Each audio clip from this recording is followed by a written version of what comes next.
Ce matin-là commençait comme un jour ordinaire. Semblable à tant d'autres, le ciel était bleu et les habitants de New York respiraient encore dans ce qui était considéré comme l'un des espaces les plus sûrs de la planète. Mais de l'autre côté, un homme nommé Mohamed Atta passait un appel à Binaship et déclarait que le plan était prêt. 4 cibles, 4 vols placés dans le viseur, les vols 11, 175, 77 et 93. 7 heures du matin, aéroport international Logan, Boston, États-Unis. Le chef du groupe, Mohamed Atta, et son complice Abdulaziz Al-Omari venaient d'atterrir après un vol en provenance du Maine. Ils retrouvèrent sur place 3 autres terroristes, Wael al-Sheri, Walid al-Sheri et Sattam al-Sukami.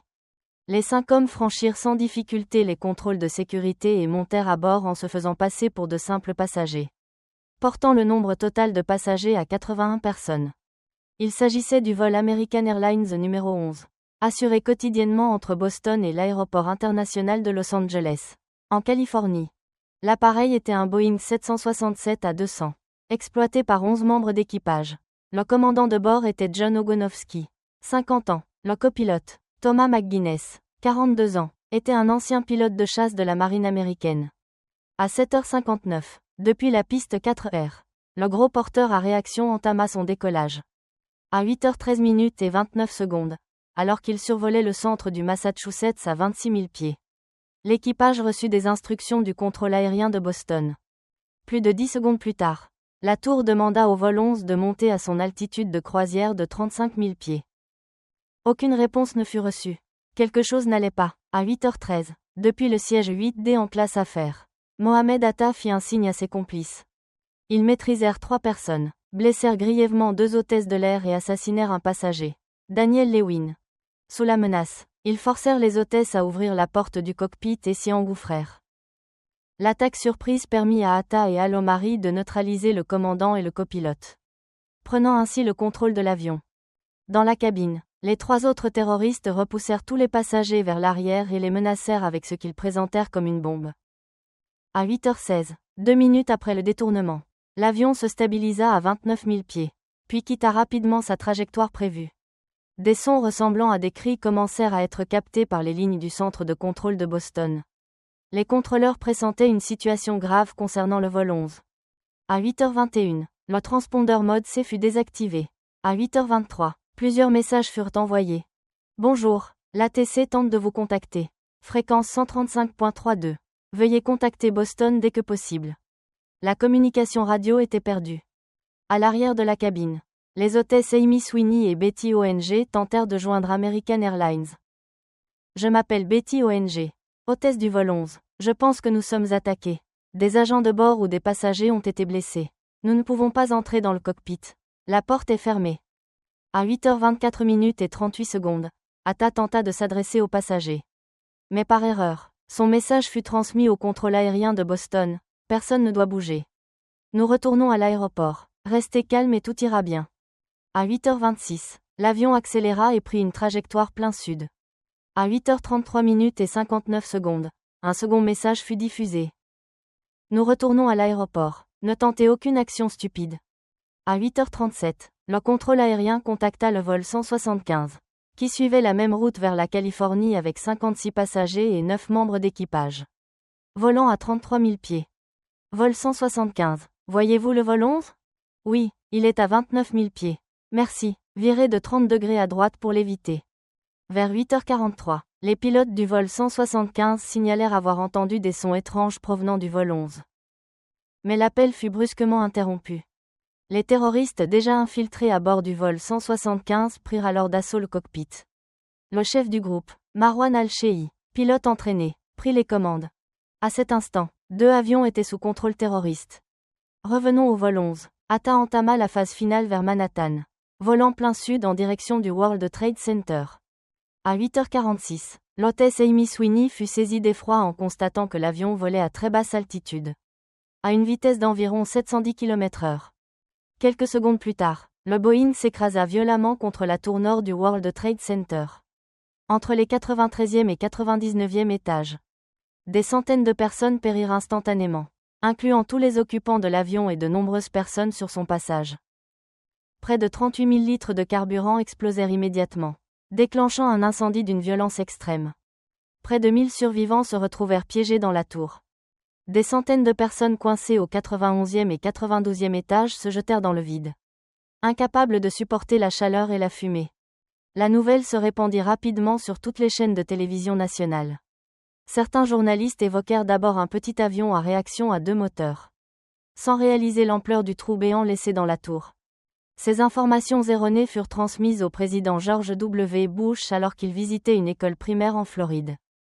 Le bureau du président supposa qu'il s'agissait très probablement d'une erreur de pilotage. Personne ne voulait imaginer ce qui s'était réellement passé à bord du vol 11. Des opérations d'évacuation furent lancées dans les 2 tours. Mais tous pensaient encore qu'il ne s'agissait que d'un simple accident, sans savoir qu'une nouvelle catastrophe était sur le point d'arriver. Peu après avoir pris le contrôle du vol 175, les terroristes dévièrent immédiatement l'avion de sa trajectoire assignée. Cette déviation fut détectée par le centre de contrôle aérien de New York, qui tenta de contacter l'équipage, sans recevoir la moindre réponse. À l'intérieur de la cabine, passagers et membres d'équipage commencèrent à appeler leurs proches. À 8h52, un steward nommé Feng Meng appela le bureau de maintenance de United Airlines à San Francisco pour signaler le détournement. Après 1 minute et 15 secondes, l'appel fut brusquement interrompu. Peu après, le système de communication de l'avion reçut un message. Nous avons été informés d'un incident signalé à bord de votre appareil. Veuillez confirmer que tout est normal. Sachant qu'ils avaient été découverts, les terroristes devinrent de plus en plus agités. L'avion du vol 175 manqua de peu une collision en plein ciel avec le Delta Airlines 2315. Depuis le sol, le contrôleur aérien Dave Bottiglia tenta de faire virer l'appareil. En vain. Au lieu de cela, le vol 175 accéléra encore et se dirigea dangereusement vers le 2315.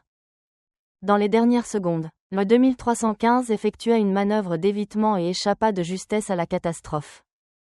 À 8h52, un passager, Peter Hanson, appela son père. Il voyageait avec sa femme et leur fille de 2 ans, la plus jeune passagère du vol. Papa, la situation est très mauvaise. Une hôtesse a été poignardée. Ils ont des couteaux et une bombe. Tout le monde est terrifié.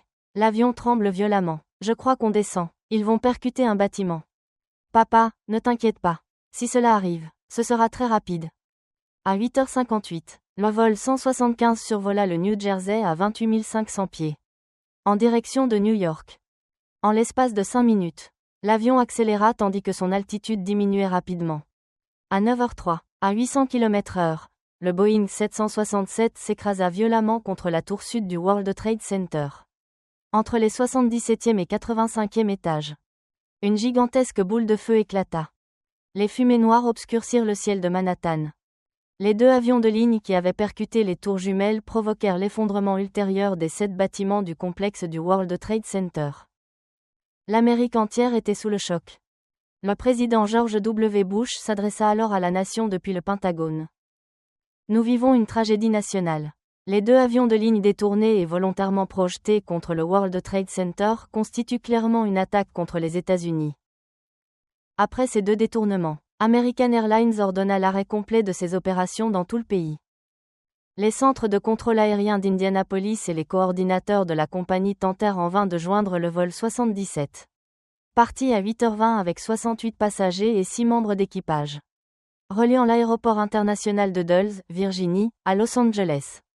L'avion était déjà sous le contrôle de 5 terroristes saoudiens dirigés par Hani Hanjour. Titulaire d'une licence de pilote commercial délivrée par la FAA en avril 1999. Ils prirent le cockpit à 8h51. Et en seulement 3 minutes, s'emparèrent totalement de l'avion. Le vol 77 fut dévié vers l'Ohio. Son transpondeur désactivé, puis mis en pilote automatique. Peu après, les terroristes dirigèrent l'appareil vers Washington DC. Leur nouvelle cible, le Pentagone. Entre 9h17 et 9h22, Hanjour diffusa une annonce par l'interphone, déclarant que l'avion était détourné et demandant aux passagers de ne pas résister. Promettant faussement qu'ils seraient relâchés. À 9h29, il désactiva le pilote automatique et prit le contrôle manuel, descendant et accélérant l'appareil à 850 km/h. À 9h37, à moins d'1 kilomètre de la cible, le Boeing 757 effectua un virage en spirale de 330 degrés. Descendit à 670 mètres, accéléra au maximum, puis percuta violemment le flanc ouest du Pentagone. Les 64 personnes à bord furent tuées sur le coup, et 125 employés du ministère de la Défense périrent dans le bâtiment. Après cette attaque, tout l'espace aérien américain fut fermé. Mais un dernier avion ne répondit pas aux injonctions, le vol United Airlines 93. La quatrième cible des terroristes. En raison de retard à Newark, l'avion ne décolla qu'à 8h42, à destination de San Francisco. On dira plus tard que si le vol avait été retardé encore quelques minutes, l'histoire aurait peut-être été différente. À bord se trouvaient 37 passagers, dont 4 terroristes, menés par Ziad Jarrah. L'équipage comportait 4 membres. Le commandant Jason Dahl et le copilote Leroy Homer. À 9h03, au moment où le vol 175 frappait la tour sud, le vol 93 atteignit son altitude de croisière de 35 000 pieds. Peu après, l'équipage reçut un avertissement du contrôle aérien. Soyez vigilants face à toute intrusion dans le cockpit. 2 avions ont percuté le World Trade Center. Les pilotes n'étaient pas au courant de la présence des pirates de l'air. À 9h28, les terroristes firent irruption dans le cockpit et attaquèrent les pilotes. Au sol, les contrôleurs entendirent des hurlements provenant du cockpit. Sors de là, sors de là. Recevant un signal de détresse, les superviseurs de la côte ouest alertèrent immédiatement le centre de commandement de la FAA à Herndon, en Virginie. Le copilote Homer fut poussé dans la cabine passager. Les 2 autres terroristes regroupèrent tous les passagers dans la partie arrière de l'appareil, pour réduire toute tentative d'intervention des passagers. À 9h31, Jarrah prit le micro et leur annonça un message mensonger. Mesdames et messieurs, ici le commandant de bord. Veuillez rester à vos places. Nous avons un problème à bord. Une fois encore, le chef des pirates de l'air appuya sur le bouton de diffusion. Et ces paroles furent transmises au contrôleur au sol. À 9h39, 2 minutes après l'impact du vol 77 sur le Pentagone, il annonça de nouveau que l'avion allait retourner à l'aéroport. Mais, finalement, leur plan fut découvert. Les informations sur les attaques contre le World Trade Center se propagèrent jusqu'aux passagers et aux membres d'équipage. Ils comprirent qu'ils allaient mourir, et que des milliers de personnes au sol risquaient, elles aussi, de faire face à la mort. Au total, plus de 37 appels furent passés depuis l'avion. Un vote silencieux eut lieu. Un groupe de passagers et de membres d'équipage décida qu'il fallait reprendre le contrôle de l'appareil et empêcher les pirates de l'air d'atteindre leur objectif. À 9h52, un cri retentit. « Vous êtes prêts ? Alors, allons-y !» Ils utilisèrent un chariot de service et lancèrent l'assaut. Une lutte violente éclata. Voyant la situation tourner en leur défaveur, Jarrah commença à piloter de manière brutale pour riposter. L'avion se mit à tanguer et à osciller dans le ciel, alors qu'il tentait de se diriger vers Washington DC, jusqu'à perdre peu à peu sa stabilité. Il fonça à environ 906 km/h. À 10h01, apprenant que 2 de ses complices avaient été tués, Jarrah marmonna une prière, puis prit une décision, précipiter l'avion vers le sol. À 10h02 et 17 secondes, le groupe qui contre-attaquait sembla parvenir à l'entrée du cockpit. À 10h02 et 33 secondes, le pirate de l'air hurla encore en arabe. Finalement, il poussa le manche, l'avion s'écrasa dans un champ isolé près de Stony Creek, en Pennsylvanie, à 10h03 et 6 secondes. Les 44 personnes à bord périrent. Les attaques du 11 septembre dans le ciel américain causèrent 2996 morts et plus de 6000 blessés. Ce n'est que plus tard que l'on apprit que le Capitole, siège du Congrès américain, était probablement la cible du vol 93. Sans le sacrifice courageux des passagers, le nombre de victimes ce jour-là aurait pu être bien plus élevé. Plus de 20 ans après, la presse mondiale a consacré d'innombrables articles à cette tragédie. Pourtant, une question revient encore et encore. Le 11 septembre a-t-il servi de prétexte légitime pour que les États-Unis déclenchent la guerre en Irak 2 ans plus tard ? Certaines hypothèses affirment que l'attaque aurait été délibérément laissée se produire, ou qu'il s'agissait d'une opération de manipulation de l'opinion menée par le gouvernement américain. Selon un sondage réalisé en 2006, plus d'un tiers des Américains soupçonnaient que des responsables fédéraux avaient aidé les terroristes, ou n'avaient rien fait pour les arrêter, afin de donner aux États-Unis un motif pour lancer une guerre au Moyen-Orient. Parmi les preuves avancées, on cite notamment le commandement de défense aérospatiale de l'Amérique du Nord, NORAD, n'aurait pas apporté d'aide à temps, malgré des appels de détresse confirmés et des informations sur des détournements transmises au centre de contrôle. L'ouverture observée sur le Pentagone aurait été jugée trop petite pour correspondre à l'impact d'un Boeing 757. Une enquête aurait montré qu'un volume important d'options de vente, puis options, sur les actions d'United Airlines et d'American Airlines aurait été acheté avant le 11 septembre, permettant de gagner de l'argent sur la chute des cours. Cela a conduit certains à spéculer que des initiés auraient pu connaître l'événement à l'avance et miser en conséquence. Et vous, qu'en pensez-vous? Le niveau inférieur était utilisé pour le stockage du fret, tandis que le niveau supérieur était réservé aux systèmes de communication et aux opérations. Le système de communication de l'Air Force One est extrêmement moderne et hautement sécurisé, permettant au président des États-Unis de travailler normalement même à 13 km d'altitude. L'avion dispose de 87 lignes téléphoniques, dont 28 lignes hautement confidentielles entièrement cryptées. L'intérieur de l'appareil est comparable à un hôtel 5 étoiles, avec toutes les commodités nécessaires, y compris une cuisine capable de préparer 100 repas simultanément. Sur le plan médical, l'avion est comparable à un petit hôpital, équipé pour les situations d'urgence, avec un médecin personnel disponible 24 heures sur 24 et une pharmacie complète. Selon les statistiques, l'Air Force One est l'avion gouvernemental le plus coûteux du monde, avec un coût opérationnel estimé à $200 000 par heure de vol. Chaque fois que l'Air Force One décolle, il est considéré comme étant en mission militaire active. Lorsqu'il n'est pas utilisé, il est stationné à la base aérienne d'Andrews, dans le Maryland, près de la Maison-Blanche. Pour cette raison, il est souvent surnommé la Maison-Blanche volante ou le bureau ovale dans les airs. À 9h37, alors que le convoi présidentiel se dirigeait vers l'aéroport, une nouvelle effroyable arriva. Un troisième avion avait frappé les États-Unis, cette fois. Le Pentagone, le siège du ministère de la Défense. Une partie du bâtiment s'effondra et prit feu violemment. Aussitôt, le président Bush autorisa l'abattage de tout avion menaçant Washington. Une interdiction de vol fut décrétée dans tout le pays. Tous les aéroports fermèrent. Des milliers d'avions furent contraints d'atterrir d'urgence. La sécurité à l'aéroport de Sarasota-Bradenton fut renforcée à un niveau sans précédent. Le secret service encercla l'avion avec des armes automatiques, contrôlant toutes les personnes s'apprêtant à monter à bord de l'Air Force One. Peu importe qu'il s'agisse du président, de hauts responsables, d'agents de sécurité ou de journalistes. À 9h55, une fois tous les préparatifs terminés, l'Air Force One reçut l'ordre de décoller. L'appareil était commandé par l'équipage dirigé par le colonel Mark T. Tillman. 44 ans, pilote en chef et connu pour sa philosophie « zéro faille ». Alors que l'avion commençait à rouler, le secret service transmit une alerte terrifiante. Un homme armé d'un missile solaire se trouvait au bout de la piste. Face à un risque d'attaque, le colonel Tillman réagit immédiatement. Il décida de ne pas décoller dans la direction prévue, fit demi-tour, et fit décoller le Boeing 747 dans la direction opposée, quasi à la verticale. Les passagers sentirent une forte poussée, comparable à un grand 8. À 9h59, l'appareil décolla enfin en toute sécurité. L'individu signalé au bout de la piste fut identifié. Il s'agissait en réalité d'un journaliste muni d'un appareil photo. Le temps manquant, aucun avion de chasse n'avait pu être déployé pour escorter le plus important appareil du pays. L'Air Force One était, en même temps, l'endroit le plus sûr et le plus dangereux du monde. Pendant ce temps, un autre avion détourné demeurait dans le ciel. Le vol United Airlines 93, transportant 44 passagers et membres d'équipage. 2 chasseurs F-16 furent envoyés pour l'intercepter, sans succès. Selon les radars, ils se dirigeaient droit vers la Maison-Blanche. Le bâtiment fut évacué. Le vice-président Dick Cheney et d'autres hauts responsables furent escortés dans un bunker d'urgence datant de la guerre froide. Revenons au vol présidentiel.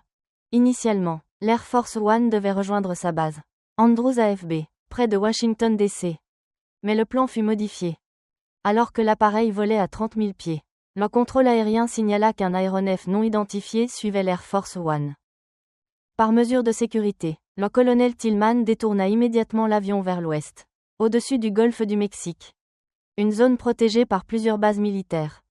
Pendant que l'Air Force One survolait le golfe, une lettre anonyme arriva à la Maison-Blanche. Andrew is next. Andrew étant le nom de code de l'Air Force One, ce qui signifiait qu'il était la prochaine cible. Bien que l'appareil soit équipé de contre-mesures, il ne pouvait pas survivre à une collision aérienne. Le secret service estima qu'il était trop dangereux de ramener le président à Washington. Des agents armés furent donc placés autour du cockpit et au centre de l'appareil pour empêcher quiconque d'approcher le bureau présidentiel. D'autres agents fouillèrent l'appareil pour détecter d'éventuelles bombes. À 10h03, Le vol 93 s'écrasa dans un champ en Pennsylvanie après que les passagers eurent courageusement combattu les pirates jusqu'aux dernières secondes. Après avoir renforcé la sécurité, le colonel Tillman fit monter l'avion à 45 000 pieds. La limite maximale d'un Boeing 747, afin de réduire le risque d'attaque. Cependant, cela entraîna un autre problème. Les communications de l'Air Force One furent interrompues. Plus de télévision, plus d'emails, signaux radio instables. À environ 80 km des côtes de la Louisiane, 2 avions non identifiés furent détectés en train d'approcher. Les pilotes activèrent toutes les contre-mesures et accélérèrent. Mais les 2 avions accélérèrent aussi. Lorsque la distance diminua, l'équipage réalisa qu'il s'agissait en réalité de F-16 américains, envoyés pour escorter l'Air Force One depuis Houston. Désormais protégé, le président Bush demanda fermement à retourner à Washington D.C. La capitale était menacée, et le chef de l'État ne voulait pas fuir de manière lâche. Le président souhaitait s'adresser au peuple américain, montrer qu'il faisait son travail. Mais cette intention fut rejetée par le Secret Service. La priorité absolue était d'assurer la sécurité totale de l'Air Force One. Le bureau présidentiel à bord devint plus tendu que jamais. Les responsables et les journalistes présents ignoraient toujours où l'avion se dirigerait, Washington ou un autre lieu inconnu. À ce moment-là, un membre du personnel de la Maison-Blanche entra et annonça que l'avion manquait de carburant. Le décollage avait été effectué dans l'urgence, et il ne restait plus assez de carburant pour rester longtemps en vol. Il fut alors proposé au président d'atterrir à la base aérienne de Barksdale, en Louisiane, située à environ 45 minutes de vol. Après l'approbation du président, l'Air Force One changea de cap vers Barksdale. À 10h28, les communications radio furent rétablies. Personne à bord n'oubliera jamais ce moment. Un immense nuage de poussière et de débris de béton recouvrait sur plusieurs kilomètres le sud de Manhattan. Près de 2800 personnes furent tuées lors des attaques initiales. Et des centaines d'autres furent blessées. Sous l'escorte d'avions de chasse, à 11h45, l'Air Force One atterrit en toute sécurité. Le président fut immédiatement conduit dans un véhicule blindé vers un complexe hautement sécurisé, doté de systèmes de communication avancés.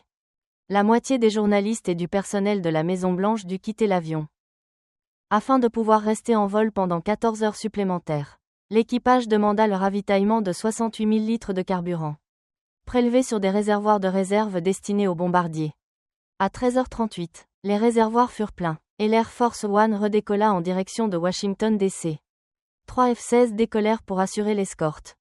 Fait inhabituel, au lieu de prendre la direction est vers Washington, l'avion mit le cap au nord, survolant la région du Midwest américain.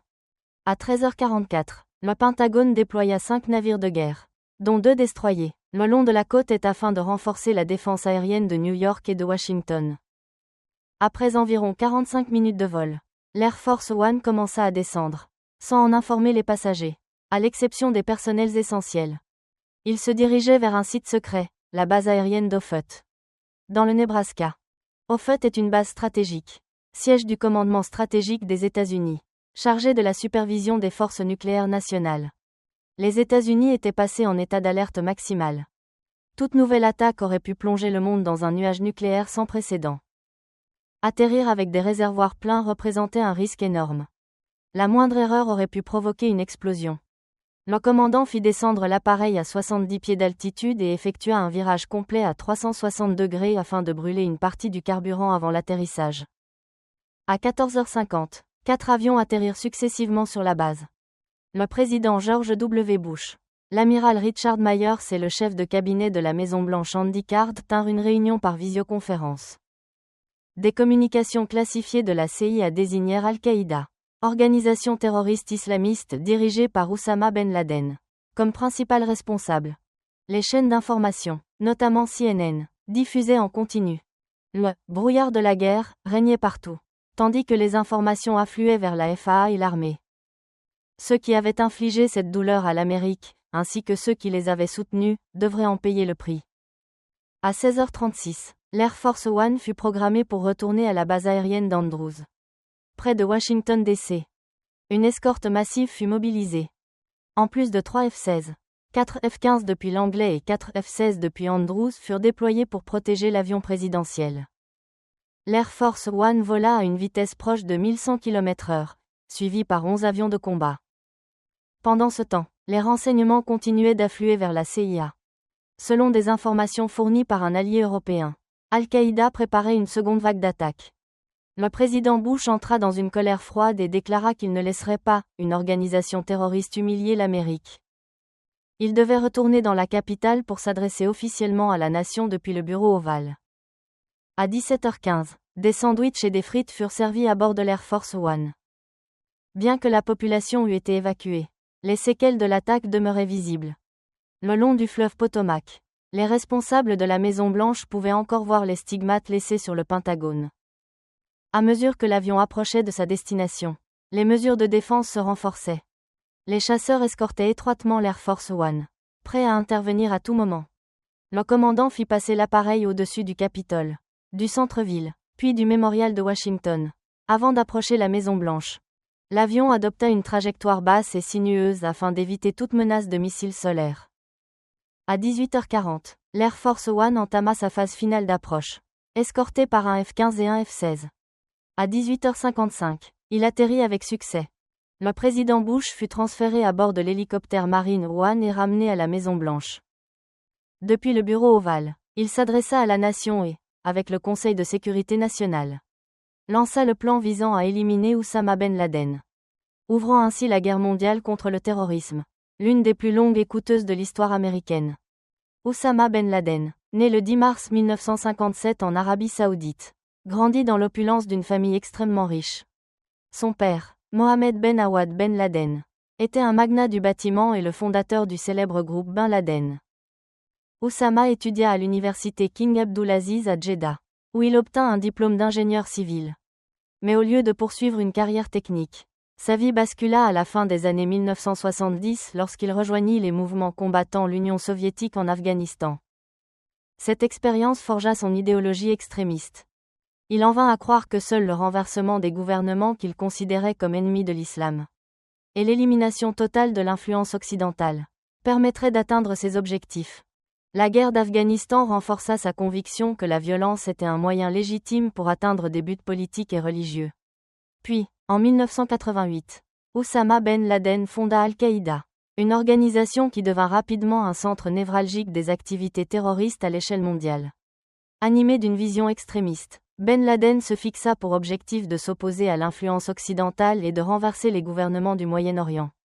Sous sa direction, Al-Qaïda se transforma en un réseau terroriste particulièrement dangereux, responsable d'une série d'attentats qui bouleversèrent l'opinion internationale, notamment les attentats à la bombe contre les ambassades des États-Unis au Kenya et en Tanzanie en août 1998, qui causèrent la mort de plus de 200 personnes et firent des milliers de blessés. Ben Laden ne se limita pas à diriger une organisation, il recruta, structura et entraîna des combattants, utilisant des tactiques d'attaque surprise destinées à semer la terreur et l'instabilité.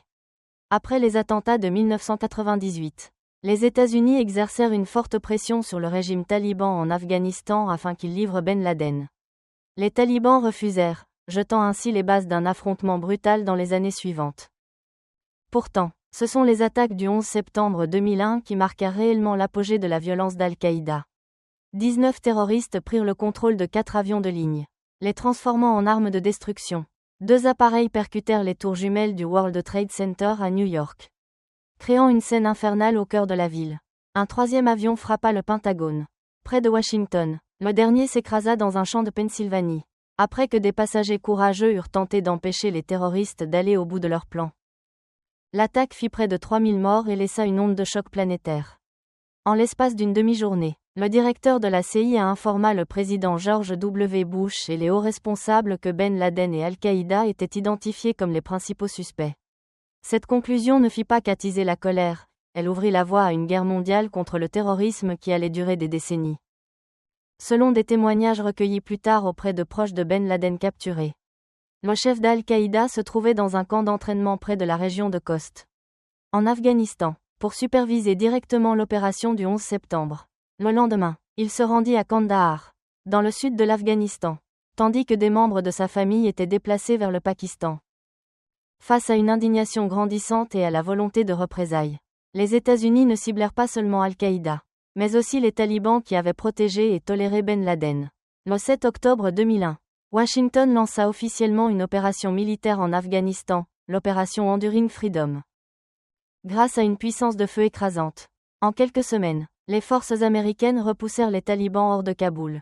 Mais l'emplacement exact de Ben Laden restait inconnu. Sa capture ou son élimination ne devint pas seulement la priorité des États-Unis, elle se transforma en urgence pour la communauté internationale. Afin de protéger la sécurité nationale, freiner la vague de terrorisme transnational et stabiliser une région déjà bouleversée par l'extrémisme d'Al-Qaïda.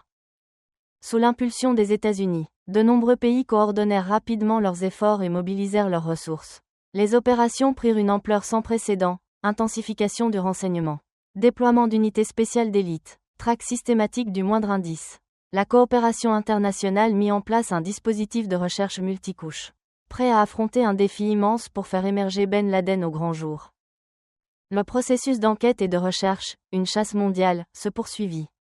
Après environ 3 semaines passées à se cacher à Kandahar, Ben Laden continua de se déplacer afin d'échapper à la traque de l'armée américaine et des forces alliées. Vers la fin de novembre 2001, il atteignit Kaboul et y resta quelques jours avant de repartir rapidement. Il se rendit ensuite à Jalalabad, à l'est de l'Afghanistan, où il se dissimula jusqu'au 17 novembre 2001. Lorsque les forces américaines se préparèrent à entrer dans Jalalabad, il changea une nouvelle fois de refuge, se dirigeant vers les montagnes escarpées de Tora Bora, à l'est du pays. Ce terrain lui était familier, il l'avait déjà utilisé comme refuge entre 1994 et 1996. Du 17 novembre au 12 décembre 2001, il réutilisa Tora Bora comme une sorte de dernière forteresse. Profitant d'un relief hostile et d'un réseau de grottes fortifiées. L'hiver y était glacial, rendant l'approche par voie terrestre extrêmement difficile. Pourtant, Ben Laden semblait ne pas s'inquiéter. Les installations de Tora Bora avaient été soigneusement développées par Al-Qaïda. Non seulement elles étaient vastes, mais elles étaient aussi équipées, presque comme des résidences cachées au cœur des montagnes. Cependant, ce système de cachette à Tora Bora devint une arme à double tranchant. La présence de Ben Laden fut finalement repérée plus rapidement. Les États-Unis préparèrent alors une offensive majeure pour éliminer Ben Laden et les combattants d'Al-Qaïda retranchés dans la zone. Le 9 décembre 2001, une campagne de bombardement intense fut lancée, utilisant des armes lourdes contre le réseau de grottes de Tora Bora. Le point culminant fut le largage d'une bombe d'environ 7 tonnes, dont la puissance de destruction frappa une zone considérée comme cruciale pour Al-Qaïda. Pourtant, d'une manière ou d'une autre, Ben Laden échappa miraculeusement à la mort. Les efforts pour l'éliminer retombèrent une nouvelle fois dans l'impasse. Après l'attaque, les forces spéciales poursuivirent la traque. Mais aucun indice décisif ne fut découvert. Durant cette période, certains journaux pakistanais publièrent soudain des informations sur des funérailles qui auraient été celles de Ben Laden, alimentant la rumeur selon laquelle il serait mort d'une maladie pulmonaire. Mais ces informations furent rapidement démenties et identifiées comme fausses, probablement une manœuvre de diversion d'Al-Qaïda. Peu à peu, la traque entra dans une phase de stagnation, et les traces de Ben Laden se dissipèrent. En 2009, les autorités américaines reconnurent même qu'elles ne disposaient d'aucune information fiable sur la localisation exacte du chef terroriste. Et que l'enquête risquait de s'étirer encore pendant des années, dans une forme d'impasse. Identifier les messagers. Le tournant décisif survint lorsque les États-Unis changèrent de stratégie, au lieu de chercher directement Ben Laden. Ils se concentrèrent sur l'identification et la surveillance de ses courriers. Ces messagers constituaient le maillon essentiel entre Ben Laden et le réseau Al-Qaïda, la clé d'une traque qui allait durer près d'une décennie. Abu Ahmed al-Kuwaiti était l'un des intermédiaires les plus proches du chef d'Al-Qaïda, jouant un rôle central entre Ben Laden et ses combattants. La raison était simple, la résidence à 3 étages où se cachait le chef d'Al-Qaïda ne disposait ni de téléphone fixe ni d'accès à Internet. La percée survint en septembre 2010. Lorsque les États-Unis interceptèrent un appel d'Abu Ahmed al-Kuwaiti. À partir de là, la CIA commença à relier les pièces du puzzle, combinant images de surveillance et rapports de renseignement pour remonter la piste. Les analystes identifièrent un contact d'Al-Qaïda qui se rendait régulièrement dans un complexe résidentiel suspect à Abbottabad. Ce lieu devint rapidement un point focal dans la recherche de Ben Laden.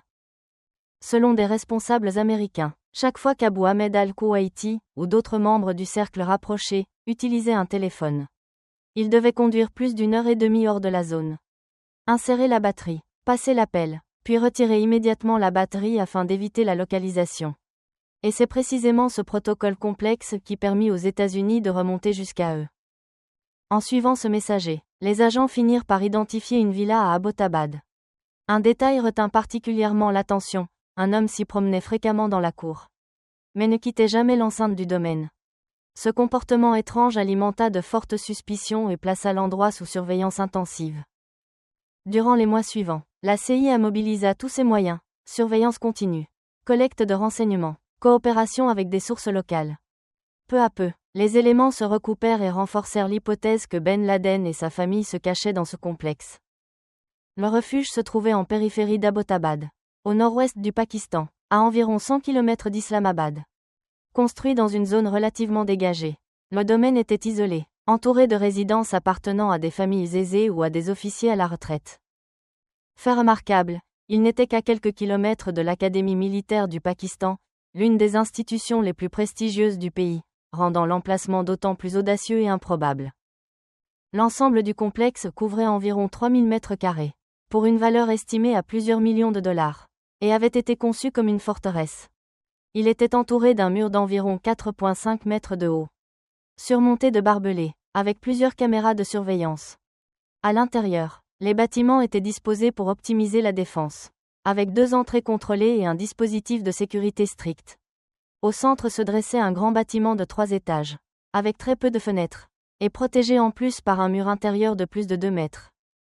Le complexe ne disposait ni de téléphone ni d'internet, une mesure destinée à éviter toute surveillance électronique. Les occupants étaient d'une prudence inhabituelle, ils brûlaient leurs déchets dans l'enceinte même, au lieu de les confier aux services municipaux, comme le faisaient les voisins. D'après les images Google Earth, le complexe n'existait pas en 2001, mais apparaissait déjà sur les images satellites en 2005. Dans un paradoxe saisissant, l'endroit le plus sûr peut être aussi le plus dangereux. Choisir Abbottabad fut un pari audacieux de Ben Laden. La solidité du complexe et la minutie des précautions lui permirent de rester caché longtemps. Même lorsque des agences comme la NSA et la NGA mobilisèrent d'immenses ressources. Il fallut près de 10 ans après le 11 septembre pour localiser son refuge. C'était un choix risqué, mais terriblement efficace, peut-être la plus grande illusion qu'il ait jamais orchestrée. Mais désormais, le dernier voile était levé, et le plan de capture d'Oussama Ben Laden entra officiellement en phase d'action. Opération Neptune Spear. Pour préparer l'opération, le Centre national américain de lutte contre le terrorisme exploita les renseignements fournis par des drones afin de produire une carte détaillée du complexe d'Abbottabad. Cette carte incluait la structure des bâtiments et les schémas de vie à l'intérieur, et servit de base à la construction d'une réplique du site, permettant aux commandos de s'entraîner avant la mission réelle.